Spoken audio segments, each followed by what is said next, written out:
சிறுவைகுண்ட சட்டமன்ற உறுப்பினரான சமூக ஆர்வலர் அன்னை வி.ஜி. சரவணன் எம்.எல்.ஏ. அவர்கள் கடந்த 5 ஆண்டுகளுக்கும் மேலாக சிறுவைகுண்ட தொகுதி மற்றும் அதன் சுற்று வட்டார பகுதிகளில் உள்ள ஆதரவற்ற ஏழை எளியவர்களுக்கு இல்லம் தேடி இரவு உணவு திட்டத்தை ஏற்படுத்தி உணவு வழங்கி வருகிறார்.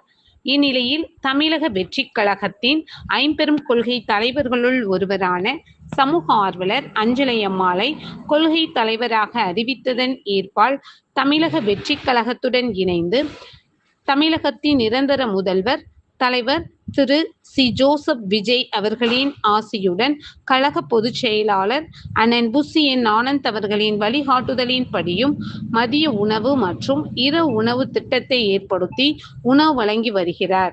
29/5/2026 அன்று சிறுவைகுண்டம், கோட்டைக்காடு, உண்டியலூர், ஏரல், கீழமங்கலக்குறிச்சி, சிறுதொண்டநல்லூர் ஆகிய பகுதிகளில் உள்ள ஆதரவற்ற ஏழை எளியவர்களுக்கு மதிய உணவும் அண்ணா நகர், கொட்டாரக்குறிச்சி, ஆறுமுகமங்கலம், அரசன்குளம், மாரமங்கலம், இடையர்காடு, தளவாய்புரம், சம்படி காலனி, மேலச்சம்படி மற்றும் அதன் சுற்று வட்டார பகுதிகளில் உள்ள ஏழை எளியவர்களுக்கு இரவு உணவும் சிறுவைகுண்ட சட்டமன்ற உறுப்பினரான சமூக ஆர்வலர் அன்னை வி.ஜி. சரவணன் எம்.எல்.ஏ. அவர்களின் சார்பில் அன்று 218 நபர்களுக்கு உணவு வழங்கப்பட்டது.